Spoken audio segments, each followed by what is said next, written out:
Hello friend, आपका स्वागत है आपके ऑनलाइन शिक्षण यूट्यूब चैनल पर।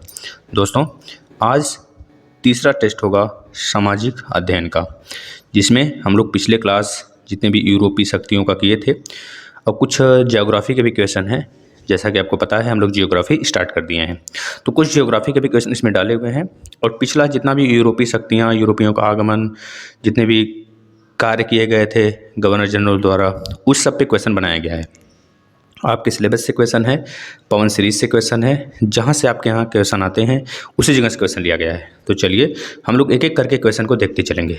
कोई बच्चा नर्वस नहीं होगा, जिसे नहीं आएगा वो ध्यान से सीखेगा। और पहली बात यह है, आप लोग रिवीजन पे ध्यान दीजिए। रिवीजन बहुत ही ज़रूरी है, क्योंकि हम सारे क्लास अच्छे तरीके से चलवा रहे हैं, उसको आप लोग देखिए भैया। और सारे क्लास अच्छे ढंग से लिया जा रहा है, आप लोग को देखने की ज़रूरत है। थ्योरी पढ़ेंगे तभी कुछ आगे कर पाएंगे, नहीं तो फिर डीएलएड निकालेंगे, फिर यूपी टेट आ जाएगा, फिर सुपर टेट आ जाएगा। इस तरह सभी एग्जाम लगेंगे। जैसे एग्जाम की घोषणा होगी आप लोग बिल्कुल परेशान हो जाएंगे। तो इससे पहले कि आप लोग रिवीजन करते रहिए। चलिए, तो हम लोग पहला क्वेश्चन देख लेते हैं आज का। एक कोट हमने लिखा हुआ है, जान लगा दीजिए या फिर जाने दीजिए। मतलब अगर टाइम अपना कहीं वेस्ट कर रहे हैं ना, तो उसका कहीं फ़ायदा उठाइए। चलिए फटाफट आप एक बार शेयर कर दीजिए, तब तक हम आपको देख लेते हैं कितने बच्चे जुड़ रहे हैं। फटाफट सारे बच्चे शेयर करेंगे, सारे बच्चे शेयर करें फटाफट। अभी आंसर ना दें आप लोग, पहले शेयर करें, पहले शेयर कर लें और बच्चे जुड़ जाएं, जिससे कि हम स्टार्ट करें। कम से कम 40 से 50 बच्चे जुड़ जाएँ, 50 से 40 बच्चे जुड़ जाएँ और ज़्यादा बच्चे जुड़े। ठीक है, हमारा टारगेट है 200 लाइव बच्चे देखें, लाइव 200 लाइव बच्चे। ठीक है, चलिए देखते हैं, आप लोग ला देते हैं 200 बच्चों को। चलिए फटाफट शेयर कर दीजिए, फटाफट शेयर करिए, लेट ना करिए। आप लोग जितना लेट करेंगे उतना लेट होगा। आप लोग लेट नहीं करें, फटाफट शेयर करिए, तो तुरंत हम क्लास लेना स्टार्ट कर देंगे। चलिए चलिए चलिए, और ध्यान से लास्ट तक बने रहिए। जो बंदा लास्ट तक बना रहेगा वही सक्सेस की कगार पे पहुंचेगा भैया, और वही अपना देख पाएगा। क्योंकि वही बच्चे भागते हैं जो थ्योरी की क्लास नहीं करते हैं। थ्योरी की क्लास करिए और अच्छे से देखिए। अब ऐसा नहीं कि आप केवल क्वेश्चन ही करने आते हैं, नहीं, थ्योरी बहुत ज़रूरी है, थ्योरी जरूर करिए आप लोग। चलिए तो स्टार्ट कर लेते हैं हम लोग ना। चलिए, ये पहला क्वेश्चन क्या पूछा जा रहा है आपसे। रेगुलेटिंग एक्ट पारित किया गया। रेगुलेटिंग एक्ट कब पारित किया गया था बताइए तो। 1773 में, 1784 में, 1793 में और 1813 ईस्वी में। बताइए, आप लोग को विधिवत पढ़ाया गया है, थ्योरी के साथ पढ़ाया गया है। जल्दी बताइए आप लोग कौन सा इसका राइट आंसर होगा। क्या 1773 होगा, क्या 1784 होगा, 1793 होगा या फिर 1813 होगा? क्या होना चाहिए? ठीक है, शाबाश मेरे शेरों, अच्छे अच्छे। हाँ बिल्कुल बिल्कुल राइट आंसर है आप लोग का 1773। 1773 क्या हो जाएगा? राइट आंसर इसका हो जाएगा। जो 1784 था, इसको हम पिट्स इंडिया एक्ट बोलते हैं। क्या बोलते हैं? पिट्स इंडिया एक्ट बोलते हैं, पिट्स इंडिया एक्ट बोलते हैं। ठीक है, इसे याद रखेंगे। जो 1813 था दोस्तों, 1813 में जो चीन का व्यापार था ना, चीन का एकल व्यापार, एकल अधिकार था व्यापार पे, उसको ख़त्म कर दिया गया था। केवल और केवल किसको छोड़ के पता है? केवल और केवल चाय के व्यापार को छोड़ के। चीन का दोस्तों बोल रहे हैं, देखिए चीन का नहीं, मतलब कि ईस्ट इंडिया कंपनी थी, जो उसका व्यापार खत्म कर दिया गया था। एकल अधिकार जो व्यापार पे था उसका, उसको खत्म कर दिया गया था, केवल और केवल चाय के व्यापार को छोड़ के। चाय का व्यापार वो केवल चीन से कर सकता था। ठीक है, ईस्ट इंडिया कंपनी जो थी, ब्रिटिश ईस्ट इंडिया कंपनी, उसका जो है एकल अधिकार खत्म कर दिया गया था। लेकिन पूरी तरीके से कब खत्म किया गया था तो बता देंगे 1833 में पूरी तरीके से खत्म कर दिया गया था। लेकिन चाय को व्यापार चलता रहा। एकल अधिकार कब खत्म हो गया तो बोलेंगे 1813 में, मतलब कि पूरी तरीके से नहीं खत्म हुआ था। चलिए आगे चलते हैं नेक्स्ट क्वेश्चन पे। देखिए यहाँ पे लिखा हुआ है, आपको सारे जितने भी हैं ना एक्ट हम सब ला दिए एक साथ, आप याद कर लीजिए। 1784 Pitt's India act, 1813 east India company का एकल अधिकार पर रोक लग गया था, लेकिन केवल और केवल व्यापार से रिलेटेड रोक लगा था बेटा, और केवल चाय को व्यापार को छोड़ के चाय का व्यापार कर सकता था। ठीक है ना। 1833 में भारत के गवर्नर जनरल बनाए गए। भारत के जो गवर्नर जनरल थे, इसके पहले बंगाल के गवर्नर जनरल होते थे, लेकिन भारत का गवर्नर जनरल बनाया गया 1833 से। पहला भारत का गवर्नर जनरल कौन था? विलियम बेंटिंक, यही था ना भारत का गवर्नर जनरल, जिसको 1728 में चुना गया। तो बस सॉरी 1828 में चुना गया, तो यह पता रहना चाहिए आपको। 1858 ब्रिटेन की रानी के हाथ में भारत का सत्ता आ गया। जैसा कि आपको पता है, हंगामा हुआ था, 1857 की क्रांति हुई थी। उसके बाद ब्रिटिश की महारानी डर जाती हैं और पूरा का पूरा सत्ता अपने हाथ में ले लेती हैं, है ना। यह बात आपको बिल्कुल ब्रीफली तरीके से डिस्क्राइब करके बताया गया, आप अच्छे से देखिए। ठीक है, इस क्वेश्चन को बताइए, इस क्वेश्चन का आंसर बताइए। दूसरा क्वेश्चन है भैया, जो लोग जोड़ रहे हैं शेयर करते रहिए, शेयर करते रहिए आप लोग। भारत में हरित क्रांति की शुरुआत कब हुई थी? सबका आंसर आना चाहिए। क्या ए इसका राइट आंसर होना चाहिए 1966 से 1967, क्या बी होना चाहिए 1983 से 1984, या फिर सी होना चाहिए, या फिर डी होना चाहिए? बताइए क्या होना चाहिए इसका राइट आंसर फटाफट सबका। देखिए देखिए देखिए, आप लोग सही करिए बचवा, सही करेंगे तभी मज़ा आने वाला है, ठीक है ना। इसका राइट आंसर जो होने वाला है 1966 होने वाला, 1966 से 1967, क्योंकि इसी समय भूख एक तरह से भूखमरी हमारे यहाँ भारत में आ गई थी, ठीक है ना। याद करिएगा इस चीज़ को, जब आप डेट वाइट याद करेंगे तो सारी चीज़ें आपको बिल्कुल विधिवत पता होगा। अब देखिए यहाँ पे डॉक्टर जो स्वामीनाथन थे बेटा, इनको बोला जाता है भारत की हरित क्रांति के जनक बोला जाता है, ठीक है ना। और जो नॉर्मन बोरलॉग थे, इनको विश्व के हरित क्रांति का जनक बोला जाता है। ये दोनों बातें याद रखेंगे जो कि आपके एग्जाम में पूछा जाता है। चलिए नेक्स्ट, भारत पर प्रथम मुस्लिम आक्रमण कब हुआ था और कौन किया था? क्या मोहम्मद गजनवी किया था?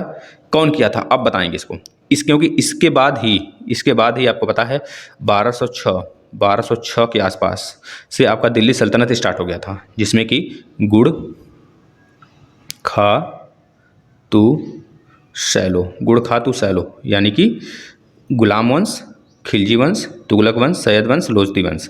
इब्राहिम लोदी को लास्ट में वही बाबर डिफीट करता है और मुगल वंश का स्थापना करता है, आपको पता होना चाहिए, है ना। तो गुड़ खातू सैलो इससे याद कर लेंगे, सल्तनत काल के जितने भी सारे क्रम हैं वंशज के, आप याद कर सकते हैं इससे। चलिए बताइए तो इसका आंसर क्या हो जाने वाला था? 10, 32, 86 या फिर 12, क्या होगा इसका राइट आंसर? तो बताएंगे 712 ईस्वी में प्रथम मुस्लिम आक्रमण हुआ था। किसका हुआ था? आपका राइट आंसर आना चाहिए। कौन किया था सबसे पहले भारत पर मुस्लिम आक्रमण? क्या मोहम्मद गजनवी किया था? मोहम्मद बताएंगे आप? बताएंगे बेटा, सबका आंसर आना चाहिए। देखिए नेक्स्ट क्वेश्चन, निम्न में से कौन से जोड़ा जो है गलत है भैया? कौन सा जोड़ा गलत है आपको ये बताना है। मरुस्थल की बात की गई है। मरुस्थल मतलब वही बालू वाला स्थान जहाँ पे खेती वगैरह नहीं होती, बिल्कुल ठीक है ना। बताइए सहारा मरुस्थल कहाँ पे है? तो बताएंगे अफ्रीका। अफ्रीका में पता है कहाँ पर है? अफ्रीका में बेटा, ये अफ्रीका है ना, ये अफ्रीका है आपका। तो अफ्रीका के बिल्कुल ऊपर वाले पार्ट में, मतलब कि नॉर्थ वाले में अफ्रीका ऐसे है। तो यहाँ पे नॉर्थ होता है, यहाँ पे साउथ होता है बेटा, यहाँ पे ईस्ट होता है और इधर वेस्ट होता है। तो नॉर्थ वाले इलाके में बिल्कुल पड़ जाता है आपका सहारा मरुस्थल, ठीक है, याद रखेंगे, ठीक है। और इसके बाद सोनरन, देखिए सोनाराम बोलिए, सोनरन मरुस्थल बोलिए या फिर सोनराम मरुस्थल बोलिए। ये नॉर्थ अमेरिका में पड़ता है, नॉर्थ अमेरिका में पड़ता है। एन का मतलब नॉर्थ अमेरिका होता है, ठीक है, नॉर्थ अमेरिका में। ये सही है बेटा, ये भी सही है। और सहारा मरुस्थल भी सही है, ये भी अफ्रीका में पड़ता है। इसके बाद आ जाता है महान विक्टोरिया, ये ऑस्ट्रेलिया में पड़ता है बेटा। ऑस्ट्रेलिया में देखिए गिब्सन मरुस्थल भी है, गिब्सन लिख लीजिए, गिब्सन। हम वैसे ज्योग्राफी पे आ गए हैं, इस सब पे आएंगे ना यहाँ पे, अभी तो भौगोलिक स्थिति खत्म हुई है। जैसे जैसे हम आगे बढ़ेंगे वैसे बिल्कुल बेहतरीन तरीके से पढ़ाते चलेंगे आपको, आप लोग बिल्कुल नहीं घबराइए, ठीक है। तो बता देंगे जो गिब्सन मरुस्थल है वह भी हमारा ऑस्ट्रेलिया में है, और महान विक्टोरिया ये भी हमारा कहाँ पे है? ऑस्ट्रेलिया में ही है। लेकिन जो थार मरुस्थल बेटा ये गलत दिया है। ये थार मरुस्थल दक्षिण अफ्रीका में नहीं है, थार मरुस्थल दक्षिण अफ्रीका में ना होकर भारत में है। भारत में जो राजस्थान वाला इलाका है, राजस्थान वाला और पाकिस्तान का बिल्कुल ईस्ट वाला इलाका, वहाँ पे है थार मरुस्थल। भारत में जो राजस्थान है लगभग 60% जो बालू से घिरा हुआ है बेटा, इसको याद रखेंगे, ठीक है ना। चलिए, प्रथम विश्व युद्ध की समाप्ति कब हुई थी? अब देखिए एक बात आपको बता देते हैं, अगर आपको पढ़ना है प्रथम विश्व युद्ध और सेकंड द्वितीय विश्व युद्ध, अगर दोनों पढ़ना है आपको तो आप कमेंट करिएगा। हम इसको बिल्कुल कहानी के माध्यम से मात्र 15-15 मिनट में दोनों खत्म कर देंगे। 15-15 मिनट बिल्कुल बोर्ड पे आके आपको समझा के बिल्कुल बेहतरीन तरीके से ख़त्म करेंगे, जिससे आपको आने वाले एग्जाम में आपको बिल्कुल फ़ायदा इससे मिलेगा। आप लोग बताएंगे जैसा होगा, ठीक है, कमेंट करेंगे वीडियो खत्म होने के बाद। चलिए इसका आंसर बताइए, प्रथम विश्व युद्ध की समाप्ति कब हुई थी? क्या 11 नवंबर 1916 को हुआ था? नहीं बेटा, 11 नवंबर 1916 को नहीं। देखिए गांधी जी के आने से पहले यह शुरू हो गया था। गांधी जी आए थे 1915 में, 1915 में आए थे, 9 जनवरी, क्योंकि उसी समय प्रवासी भारतीय दिवस हम मनाते हैं, प्रवासी भारतीय दिवस। तो ये 9 जनवरी 1915 को गांधी जी भारत आए थे। और इसके पहले स्टार्ट था, यानी कब से स्टार्ट रहा होगा? 14 से स्टार्ट था, 14 से स्टार्ट था। लेकिन यहाँ पे पूछा गया है कब खत्म हुआ? कब खत्म हुआ तो बता देंगे भैया, कब खत्म हुआ? 11 नवंबर 1918 को खत्म हुआ, 11 नवंबर 1918 को खत्म हुआ। 1920 में तो हमारा असहयोग आंदोलन स्टार्ट हुआ था, असहयोग आंदोलन गांधी जी द्वारा। बाद में 1922 में ही बंद कर दिया जाता है, 1922 में, क्योंकि उसमें जो हिंसा थी, हिंसक तरीके से 22 पुलिसकर्मियों को गोरखपुर में जला दिया गया था, ठीक है। वो गांधी जी के ही जो असहयोग आंदोलन था उसी के कारण ऐसा कुछ दंगा वगैरह हुआ था, और जिसके कारण गांधी जी उसे वापस ले लिए थे। फिर गांधी जी को नज़रबंद कर दिया गया था अंग्रेजों द्वारा। ये बातें आपको क्लियर होना चाहिए। इसका राइट आंसर क्या हो जाएगा? डी।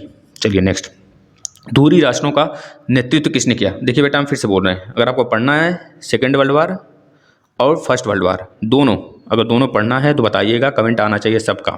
मैक्सिमम बच्चों का कमेंट आएगा तभी हम पढ़ाएंगे, ठीक है। 15-15 मिनट, 15-15 मिनट में दोनों खत्म कर देंगे, ठीक है ना। अब देखिए, धुरी राष्ट्र का नेतृत्व किसने किया? क्या हंगरी ने किया था, क्या ऑस्ट्रिया ने किया था, क्या इटली ने किया था, क्या जर्मनी ने किया था? देखिए, जो फर्स्ट वर्ल्ड वार था और सेकेंड वर्ल्ड वार था उसमें दो गुट थे, एक धुरी राष्ट्र था, एक मित्र राष्ट्र था। धुरी राष्ट्र में बेटा, धुरी राष्ट्र में आपका जैसे कि जर्मनी आ गया, जर्मनी जर्मनी जर्मनी आ गया, ऑस्ट्रिया आ गया, जर्मनी ऑस्ट्रिया, जर्मनी ऑस्ट्रिया। इसके बाद बेटा आ जाता है आपका क्या? जर्मनी ऑस्ट्रिया जापान, ये सब देश आ जाते हैं धुरी राष्ट्र में। ईरान वगैरह सब धुरी राष्ट्र में आ जाते हैं, ठीक है। और मित्र राष्ट्र में क्या आ जाता है? जैसे कि अमेरिका हो गया, चाइना का कुछ पहले वाला चाइना सहयोगी हो गया, और उसके बाद रूस हो गए, इंग्लैंड हो गया, ये सब बेटा आ गए थे हमारे मित्र राष्ट्र में।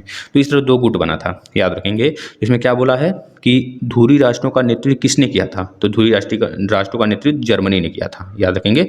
जर्मनी, जर्मनी भी धुरी राष्ट्र में था बेटा। सबसे खतरनाक जर्मनी ही तो था। यह ऑस्ट्रिया के जो कह लीजिए कि ऑस्ट्रिया से इसका विरोध हुआ था, हंगरी और ऑस्ट्रिया में विवाद हुआ था, लेकिन जर्मनी बीच में कूद गया था, है ना। तो यह बातें थी, और उसके जो कह लीजिए कि उसके जो राजकुमार थे, मर्डर हो गया था, इसकी वजह से और ज़्यादा हंगामा बढ़ा था।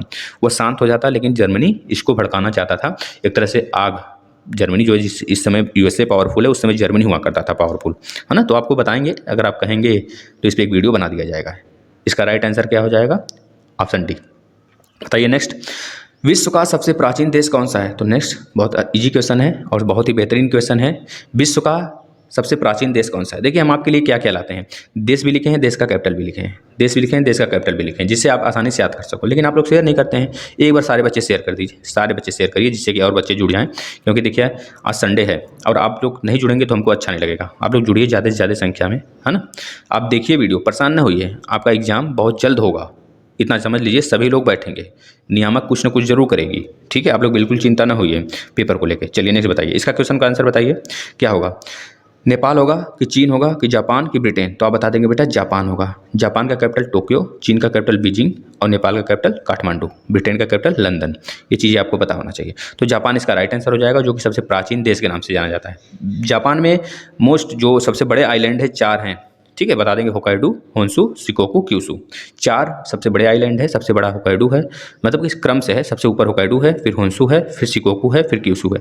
अगर सबसे बड़े की बात करें तो होन्शु, होन्शु जो है सबसे बड़ा आइलैंड माना जाता है, ठीक है बेटा, जापान में। ये चीज़ें याद करेंगे। नेक्स्ट क्वेश्चन पे चलते हैं। आप लोग एक बार फटाफट शेयर करिए। देखिए, अच्छा क्वेश्चन है, काफ़ी अच्छा क्वेश्चन है, काफ़ी बेहतरीन क्वेश्चन है। कपास का रेशा, जो कपास का रेशा है पौधे के किस भाग से मिलता है? आपको पता होना चाहिए। जैसे मूली हो गया, मूली हो गया, मूली हो गया, और जैसे कि गाजर हो गया, गाजर हो गया बेटा, गाजर, और चुकंदर हो गया, चुकंदर। तो ये सब क्या है? ये सब हमारे जड़ के अंदर आ जाते हैं, कंदमूल जिसे हम बोलते हैं, कंद बोलते हैं, ठीक है ना। इसी तरह आपका अगर आलू की बात करें, आलू की, आलू, आलू, प्याज, प्याज, लहसुन, ये सब क्या है बेटा? ये सब तना है, इसे बोलते हैं मॉडिफाइड तना, ठीक है, मॉडिफाइड तना ये सब है, ठीक है, याद रखेंगे। इसी तरह हल्दी, हल्दी भी आपका क्या है? जड़ है, हल्दी भी जड़ है बेटा, याद रखेंगे। लेकिन इसमें क्या पूछा है, किस भाग से प्राप्त होता है? क्या हमें कपास, तो बता देंगे बेटा क्या? फल से। कपास जो हमें फल से प्राप्त होता है, मतलब कि राइट आंसर इसका सी आ जाएगा। जिस बच्चे का सी आ रहा है वो बच्चा बहुत बहुत बहुत अच्छा कर रहा है, इतना समझ लीजिए। और आप लोग पढ़िए जो लोग गलत आंसर दे रहे हैं। इसका बताइए, ग्रांड ट्रंक रोड का निर्माण कराया था, ग्रांड ट्रंक का जो रोड का निर्माण वो किसने कराया था? आपको पता होना चाहिए। मेरा भारत है, ये प्यारा भारत है। यहाँ पे हमारा कोलकाता पड़ जाता है, इधर पड़ जाता है ऊपर काबुल अफगानिस्तान, इधर पड़ जाता है बेटा पाकिस्तान का इलाका, है ना, पाकिस्तान का इलाका। तो जो हमारा ग्रांड ट्रंक रोड बेटा वो पहले NH1 और NH2 के नाम से जाना जाता था। NH1 जो था कोलकाता से जाता था कहाँ तक? दिल्ली तक, और NH2 जो था वह दिल्ली से जाता था पाकिस्तान तक, पाकिस्तान में जाता था बेटा वहाँ तक। अब इसके बाद ये दोनों मिलाकर अब यहाँ से अब ये दोनों खत्म हो चुके हैं, लेकिन यही दोनों रोड है जो बेटा इसका नाम दूसरा हो गया है ना। इसका नाम NH26, NH56 इस तरह करके हो गया है। तो इसको आप ध्यान दीजिएगा। अभी जो फिलहाल में ग्रांड ट्रंक रोड बनाया गया था उसका आंसर आप बता दें क्या था, क्या हो जाएगा? तो बता देंगे शेर शाह सूरी ने, जो हुमायूं को दौड़ा दौड़ा के पीटा था। लगभग 10 साल तक इनको खदेड़ कर भारत से बाहर कर दिया था, याद रखेंगे। शेर शाह सूरी को हम लोग क्या कहते थे? शेर खां भी कहा जाता था, क्योंकि एक शेर को भी मार दिया था अपने चाचा कह लीजिए जहाँ पे रहता था, शेर लोहानी करके उनके कह लीजिए कि इनके जिसका ये अंगरक्षक था, उसका लोहानी करके नाम था, तो उसका ये अंगरक्षक बना था। उसके अंग की रक्षा करने के लिए एक दिन ये शेर मार देता है, तो ये जो लोहानी करके रहता है, यह जो है इनको नाम दे देता है शेर खां की उपाधि। ठीक है ना, ये चीज़ आपको पता होना चाहिए। चलिए, अलाउद्दीन खिलजी कौन था? बाबर ने कितना युद्ध लड़ा? बाबर ने कितने युद्ध लड़े? सबका क्रम से नाम होना चाहिए, सबका क्रम से नाम होना चाहिए बेटा। बाबर ने कितना युद्ध लड़ा? 1526 से लेकर। भारत का सबसे पहला युद्ध क्या था भारत में?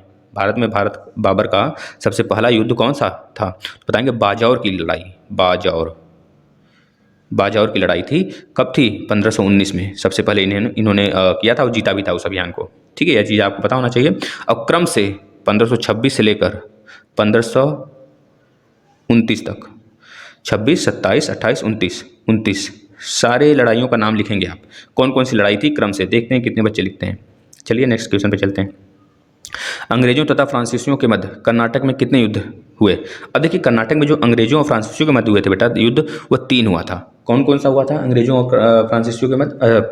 अंग्रेजों और फ्रांसीसियों के मध्य, उसे हम लोग कर्नाटक के युद्ध के नाम से भी जानते हैं। ठीक है, याद रखेंगे, कर्नाटक के युद्ध के नाम से जानते हैं। पहला जो लड़ा गया था 1740 से, इसे आप लिख लीजिए, फटाफट लिख लीजिए।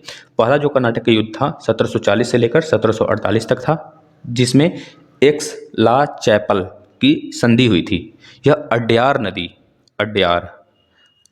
नदी के तट पर लड़ा गया था, जो कि कर्नाटक में, जो कि यूरोप में है। ठीक है बेटा, याद करेंगे, फ्रांस में है। अड्यार नदी फ्रांस में पड़ता है, वहीं पर लड़ा गया था। और दूसरी जो लड़ाई थी, कर्नाटक की लड़ाई थी जो थी बेटा, वो 1749 से 1754 के बीच लड़ा गया था। इसमें हमको चंदा साहिब का रोल देखने को मिला था। आप पढ़ेंगे अच्छे से, हमने पढ़ाया हुआ है थ्योरी, आप देखिए। इसके बाद तीसरा जो लड़ाई था बेटा 1758 से 1763 तक था। और जो एक और लड़ाई लड़ी गई थी इन लोग के बीच, जो कि भारत से इनका बोरिया बिस्तर जो फ्रांसीसियों का था वो समेट गया था। कह लीजिए अंग्रेजों ने सिमट दिया था, जिसका नाम था वांडीवास। 1760 में वांडीवास की लड़ाई लड़ी गई थी, जो कि यह तय कर दिया या भारत पर मेन अधिकार किसका होगा, असली अधिकार किसका होगा। ठीक है ना, ये चीज़ आप याद करेंगे, जो कि 3 लड़ाइयाँ थी। अब इसे अच्छे से पढ़ लेंगे। चलिए नेक्स्ट, भारत में अंग्रेजी साम्राज्य के संस्थापक थे, कौन था?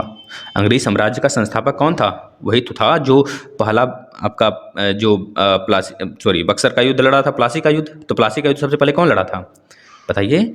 क्लाइव ना बेटा, तो क्लाइव ही तो होगा ना, अल्मीडा थोड़े होगा, आयरकुट थोड़े होगा, ये डुप्ले थोड़े हो जाएगा। डुप्ले तो फ्रांसीसी था, अल्मीडा तो कह लीजिए पुर्तगाली था। आए थे पुर्तगाली 1498 में, है ना, 1498 में, लेकिन यह थोड़े संस्थापक थे। यहाँ पे अंग्रेजी संस्थापक की बात किया गया है, तो क्लाइव हो जाएगा। क्लाइव बेटा, क्लाइव देखिए सबसे पहले आता है 1744 में, भारत में 1744 में आता है। इसको बाद में पता चलता है कि मोहम्मद शाह जो है कुछ हंगामा कर दिया है, तो इसको बुलाया जाता है वहाँ पे। बाद में कह लीजिए कि रणनीति वगैरह बनाने लगता है। ठीक है, सबको मारने पीटने का। और यही कहानी हम अच्छे सुनाए हैं बेटा, आप कहानी पढ़िए अच्छे से, है ना, पूरी कहानी बताए हैं हम, कैसे प्लासी कैसे बक्सर का लड़ाई हुआ। चलिए आप देख लीजिए थ्योरी, और एक बार फटाफट शेयर करिए। बच्चे ढीले पढ़ रहे हैं, ढीले नहीं पढ़ना भाई, हर हर महादेव का नारा लगाइए, हर हर महादेव बोलिए। ठीक है, जिसका आंसर गलत हो रहा है वो समझ लीजिए भैया थ्योरी का क्लास नहीं देखा है। एक बार देख लेंगे ना, फिर कहेंगे वाह। जो बच्चे देखें हैं थोड़ा बता दें, जो बच्चे देखें थ्योरी की क्लास थोड़ा बता दें कैसा है, कैसा लग रहा है आपको थ्योरी की क्लास जो पढ़ाया जा रहे हैं। ठीक है, शायद ही आपको ऐसे कहीं किसी यूट्यूब पे मिल रहे होंगे बेटा। आप सही जगह हो, सही प्लेटफॉर्म पे हो, आप अच्छे से पढ़ाई करिए। नेक्स्ट देखिए, विलय नीति मतलब कि हड़प नीति का संबंध किससे है? वही है, हड़प नीति का संबंध बेटा किससे है? डलहौजी से है कि हैदर अली से है, नाना साहब से है, टीपू सुल्तान से है? हैदर अली और टीपू सुल्तान, तो ये दोनों बाप बेटे होते हैं। हैदर अली जो पिता होता है टीपू सुल्तान का, टीपू सुल्तान के माता का क्या नाम होता है बता देंगे? फातिमा फखरुन्निसा। अब देखिए हैदर अली और टीपू सुल्तान बेटा, इसमें भी हम लोग बोलते हैं ना मैसूर की लड़ाई, मैसूर की 4 लड़ाइयाँ लड़ी गई थी। पहले आप बताइए इसका आंसर, फिर हम बताते हैं मैसूर की 4 लड़ाइयाँ लड़ी गई थी। देखिए हम हर एक क्वेश्चन के साथ आपको फैक्ट देते हुए चल रहे हैं, आप लिखते चलिए। अब देखिए हड़प नीति जो थी बेटा, वह पहले तो बताइए डलहौजी के समय लगा था हड़प नीति। और जो हो गया आपका रेल सेवा हो गया, और बिजली की तार का सेवा हो गया, आप टेलीफोन की सेवा हो गया, सब कुछ डलहौजी के समय स्टार्ट हुआ था। डाक सेवा हो गया, सब कुछ डलहौजी के समय स्टार्ट हुआ था बेटा। ये हमने बताया हुआ है, बिल्कुल खोलकर अच्छे तरीके से बताया गया है, आप देखिए। ठीक है, अब देखिए नाना साहब किसका नाम था, आप बता देंगे। पेशवा में नाना साहब किसको बोला जाता था? इसका भी आंसर आप करेंगे जब वीडियो खत्म होगा तब। अब देखिए डलहौजी का जो शासन था बेटा 1948 से लेकर 1956 तक था, 1956 तक था। ठीक है, याद रखेंगे 1956 तक, 1948 से लेकर 1956 तक था, ये चीज़ याद रखेंगे। अब देखिए टीपू सुल्तान हैदर अली की कुछ कहानी बताते हैं आपको, ध्यान से सुनिएगा। 1748 से लेकर 1749 तक बेटा पहला मैसूर लड़ाई लड़ा गया था, किसके बीच? हैदर अली प्लस अंग्रेजों के बीच, जिसमें हैदर अली की जीत हुई थी। मतलब कि मैसूर के जो शासक था हैदर अली, उसका जीत हुआ था। उसके बाद जो दूसरी लड़ाई हुई मैसूर की, वो 80 मतलब 1780 से 1782 तक हुआ। इसमें भी हैदर अली का ये कि इसमें मारा जाता है, हैदर अली इसमें मारा जाता है। और कल ये जो पाबंदियाँ होती हैं, जो संधियाँ होती हैं, नहीं माना जाता है अंग्रेजों द्वारा, तो यही दूसरी लड़ाई का कारण बन जाता है ना। तो 82 में हैदर अली मारा जाता है। उसी समय बागडोर किसके हाथ में आ जाता है? उसके बेटे टीपू सुल्तान के हाथ में आ जाता है। फिर एक लड़ाई होती है कल ये तीसरी मैसूर की लड़ाई 1790 से 1792 तक। इसमें क्या होता है? इसमें कह लीजिए दोनों का बिल्कुल टक्कर का मामला होता है। ना ही टीपू सुल्तान, कह लीजिए टीपू सुल्तान हार जाता है बेटा, इसमें टीपू सुल्तान हार जाता है। और इसको कह लीजिए कि बहुत ज़्यादा चोटें वगैरह आती है। अगर उसी समय जो कह लीजिए कॉर्नवालिस रहता है, अगर वो मार दिया होता है इनको, तो शायद दूसरी मतलब कि लास्ट चौथी मैसूर की लड़ाई नहीं होती। लेकिन नहीं मारा, उसकी कह लीजिए अच्छी नीति थी। उसके बाद वो छोड़ देता है इसे, फिर ये आ जाते हैं लड़ाई पे चौथी बार। तो 1799 याद रखेंगे, चौथा मैसूर की लड़ाई 1799 में टीपू सुल्तान की मृत्यु हो जाती है। दूसरे मैसूर की लड़ाई में हैदर अली इनके पिताजी की, और चौथे में टीपू सुल्तान की मृत्यु होती है। बेटा याद कर लेंगे, इसको लिखते चलिए आप लोग। सिराजुद्दौला तथा क्लाइव के बीच लड़ा गया था। कौन सी लड़ाई लड़ी गई थी? सिराजुद्दौला और क्लाइव के बीच में प्लासी की लड़ाई लड़ी गई थी, कि बक्सर की, कि कर्नाटक की, कि प्रथम मैसूर की? बताइए कौन। चलिए फटाफट आप लोग आंसर दीजिए, फटाफट। शाबाश मेरे शेर और शेरनियों, शाबाश शाबाश शाबाश। सबका आंसर आना चाहिए भैया, सबका आंसर आना चाहिए, तभी मजा देगा। सबका आंसर आना चाहिए, सबका। अब देखिए सिराजुद्दौला है, यहाँ पे रहता अगर सुजाउद्दौला तब हम लगाते बक्सर, लेकिन सिराजुद्दौला है तो प्लासी। 1757 और 1764। ये कर्नाटक का युद्ध किसकी बात कर रहा है? पहला, दूसरा, तीसरा, मतलब इस 40 से 48 के बीच में, 49 से 54 के बीच में, 1758 से 63 के बीच में, या फिर वांडीवास की लड़ाई की बात कर रहा है? तो इसमें हमको कंफर्म नहीं है। प्रथम मैसूर की लड़ाई अभी हमने आपको बता दिया, जो 1748 से लेकर 1749 के बीच लड़ी गई थी, ठीक है ना, हैदर अली प्लस अंग्रेजों के बीच में। अब बताइए चिपको आंदोलन किससे संबंधित है बच्चा? बताइए फटाफट, सबका आंसर आना चाहिए। देखिए ढीले ना पड़िए आप लोग, हर हर महादेव यार, हर हर महादेव का नारा लगाइए। आप लोग यह सोचिए, जब आप जिस दिन मास्टर बन जाएंगे उस दिन कितने सुकून से जिएंगे, समझ रहे कि नहीं? बहुत ज़्यादा सुकून से जिएंगे। तो यह सोचकर थोड़ा पढ़ाई पे लग जाइए, क्योंकि पढ़ाई जो स्ट्रगल होता है, एक दिन से कोई नहीं बन जाता है कुछ, है ना। कंटिन्यू अपना स्ट्रगल करिए बेटा, कहीं ना कहीं सक्सेस जरूर मिलेगी। बताइए चिपको आंदोलन संबंधित है किससे? वनों की रक्षा से, जल संरक्षण से, ऊर्जा संरक्षण से, या फिर इनमें से कोई नहीं? किससे संबंधित है? तो बताएंगे वनों की रक्षा हेतु, मतलब कि ऑप्शन नंबर ए राइट हो जाएगा आपका। और इससे कौन जुड़ा है आपको पता होगा, कौन जुड़ा है इससे? बता देंगे बहुगुणा जी, सुंदरलाल बहुगुणा जी इससे जुड़े हुए हैं, है ना। जो कि उत्तराखंड में यह घटना हुआ था, कल सरकार के द्वारा काटा जा रहा था, सब लोग पेड़ से चिपक गए थे, यही घटना था। इसी तरह एक और घटना है नर्मदा बचाओ आंदोलन, मेधा पाटेकर द्वारा किया गया था, जो कि गुजरात में बेटा जो नर्मदा है, नर्मदा नदी पे बांध वगैरह बनाया जा रहा था। तो इस वजह से इनको यह बहुत ज़्यादा योगदान दी हैं उस बांध को रोकने वगैरह में। तो इस वजह से नर्मदा बचाओ आंदोलन के नाम से मेधा पाटेकर को जाना जाता है, याद रखेंगे। सहायक संधि प्रणाली का प्रयोग किया था, कौन किया था? सहायक संधि किसने लाया था? अच्छा बताइए, सहायक संधि किसने लाया था? सहायक संधि किसने लाया था? क्या लॉर्ड कॉर्नवालिस लाया था? क्या लॉर्ड हेस्टिंग लाया था? क्या लॉर्ड वेलेजली लाया था? क्या लॉर्ड विलियम बेंटिक लाया था? कौन लाया था? लॉर्ड विलियम बेंटिक तो भारत का पहला गवर्नर जनरल होता है, भारत का पहला गवर्नर जनरल होता है बेटा। इसी के समय तो हुआ था 1829-28 में। राजा राम मोहन राय, सरस्वती विद्यासागर के समय ये बहुत सारे सुधार हुए थे। विधवा पुनर्विवाह खत्म हुआ था, कल सती प्रथा का अंत हुआ था 1829 में। ये सब सारे काम लॉर्ड विलियम बेंटिक के समय ही हुआ था। तो आप बताइए पहले इसका आंसर क्या होगा? सहायक संधि कौन लाया था? Lord Wellesley. क्या बताएंगे बेटा? लॉर्ड वेलेजली राइट आंसर होगा। अब देखिए हम सबका काम बता देते हैं आपको, ध्यान सुनिए। देखिए लॉर्ड वेलेजली जो था बेटा, इसके समय फोर्ट विलियम की स्थापना भी कोलकाता में हुआ था, सहायक संधि भी लाया था। कह लीजिए इसे हम क्या बोलते थे? बंगाल टाइगर के नाम से भी इसे जानते हैं, लॉर्ड वेलेजली को बेटा, याद रखेंगे। इसके बाद आ जाता है रॉबर्ट क्लाइव के समय प्लासी की लड़ाई भी हुई थी, कह लीजिए।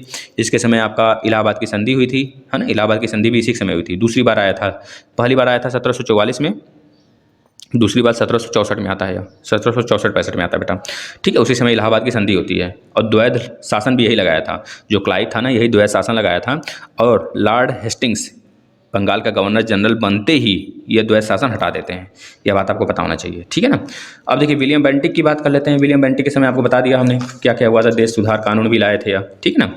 इसके बाद हम बता देते हैं आपको लॉर्ड हेस्टिंग के समय क्या क्या हुआ था। लॉर्ड हेस्टिंग के समय क्या क्या हुआ था? कोर्ट और रेवेन्यू बोर्ड बना था, कोर्ट और कोर्ट बनाया गया था, ठीक है, कोलकाता में सबसे पहला। उसके बाद रेवेन्यू बोर्ड भी बनाया गया था। पिट्स विरोधी कानून भी बना था, पिट्स इंडिया एक्ट जो आया था 1784 में, इसी के समय आया था बेटा, ठीक है, बता देंगे हेस्टिंग के समय आया था। इसके बाद महाभियोगी कानून भी आया था। इसके बाद मदरसा भी खुला था और द्वैध शासन भी खत्म कर दिए थे, जो क्लाइव लगाया था, हेस्टिंग खत्म कर दिया था। ये चीज़ आपको पता होना चाहिए। कॉर्नवालिस के समय सर क्या हुआ था? अस्थायी पुलिस नागरिक सेवा आया था और सिविल नागरिक सेवा आया था। व्यापार भी अच्छे तरीके से चलने लगा था। एक तरह से कह लीजिए व्यापार में बहुत सारे पॉलिसी लाने वाला लॉर्ड कॉर्नवालिस था, ठीक है ना, याद रखेंगे। सारे तथ्य लिखते चलिए आप लोग बेटा। चलिए, सुधारों का काल किसके शासनकाल को कहा जाता है? बताइए, सुधारों का काल किसके शासनकाल को कहा जाता है? अभी तो हमने बताया है लॉर्ड कॉर्नवालिस के काल को ही सुधारों का काल कहा जाता है ना, अभी जस्ट बताया है लॉर्ड कॉर्नवालिस। इसका राइट आंसर क्या हो जाएगा? ए। लॉर्ड डलहौजी नहीं होगा, 1748 से 1748 बोले 1948 से, एक मिनट बेटा, एक मिनट, कब से कब तक था? 1848 से 1856 तक रहता है ना, 1856 तक रहता है। इसके बाद विलियम बेंटिंक तो पता है, लॉर्ड विलियम बेंटिंक, ये आ जाते हैं 1828 में। 1828 से लेकर 1800 कब तक रहते हैं विलियम बेंटिंक? बताइए तो, विलियम बेंटिंक कब तक रहते हैं? 1828 से लेकर 1834 के आसपास में रहते हैं ना। ये भी बात आपको पता होना चाहिए, सारी बातें, ठीक है। इन्हीं के समय बहुत ज़्यादा सुधार होते हैं, है ना। ठगी प्रथा हो गया और सती प्रथा हो गया, विधवा पुनर्विवाह हो गया बेटा। ये सारी प्रथाएं जो अच्छी थी, जो लागू करने वाली थी, सारी इनके समय हुआ था, है ना। कर लीजिए, भारत का उद्धार एक समय थे, इनको माना जाता है। वैसे तो भारत का उद्धारक के नज़र से हम लोग किसको देखते हैं? लॉर्ड इरविन को देखते हैं। इरविन को कि रिपन को? लॉर्ड रिपन को देखते हैं, याद रखेंगे, ठीक है।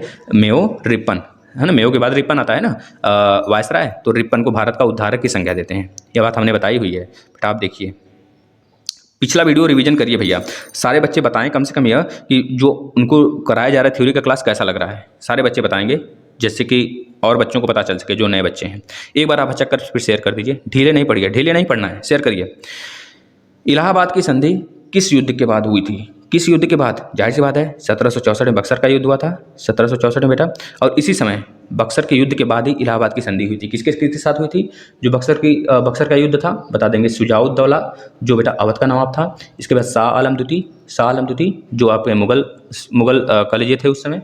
उसके बाद मीर कासिम जो भागा था, है ना, मीर कासिम जो कि मीर जाफर का दामाद था। इन लोग के साथ हुआ था। लेकिन तीनों त्रिगुट की संधि की मतलब हार हुई थी और बक्सर का युद्ध अंग्रेजों द्वारा जीत लिया गया था। उसी समय से अंग्रेजी सत्ता मतलब कि भारत पे पूरा पकड़ बना ली थी, है ना। ये बात आपसे पूछा जाता है, याद रखेंगे बेटा। और जो ये युद्ध का परिणाम था, इसके बाद 1765 में इलाहाबाद की संधि होती है। यह आप याद करेंगे, इलाहाबाद की संधि किसके बीच होती है? तो यही तीनों थे, बता देंगे, शुजाउद्दौला और शाह आलम द्वितीय के बीच हुआ था, है ना। चलिए नेक्स्ट, इलाहाबाद की संधि कब हुई थी? देखिए आ गया क्वेश्चन वही, तो बता देंगे 1765 में हुई थी। 1765 में इलाहाबाद की संधि हुई थी, ठीक है। 1765 सबका आंसर आना चाहिए, सबका आंसर भैया। देखिए गलत ना करिए आप लोग। देखिए यहाँ पे 1664 लिखा है, तो 1664 कोई मतलब ही नहीं है। 1757 में तो प्लासी की युद्ध हुई थी, 1764 में बक्सर का, ठीक है ना। चलिए नेक्स्ट, डुप्ले कौन था? कौन बताएगा डुप्ले कौन था? सबका आंसर आना चाहिए, सबका आंसर आना चाहिए। ए राइट आंसर होगा, फ्रांसीसी गवर्नर था। अभी हमने ऊपर बताया है कि बी होगा, अंग्रेजी गवर्नर था, कि पुर्तगाल गवर्नर था, कि डच गवर्नर था। बताइए कौन था भैया? डुप्ले कौन था? अच्छा बता दीजिए, यहाँ पे सबका आने का क्रम कौन बता देगा? जो बच्चा थ्योरी का क्लास पढ़ा है वो आने का सबका क्रम बता देगा। कल ये इन लोग का आने का नहीं, कंपनियों का आने का क्रम कौन बताएगा? कंपनी, सारी कंपनियां कैसे आई थी क्रम से, कौन बताएगा? बता दें हम एक टिक बताते हैं आपको, ध्यान से देखिए। पुत्र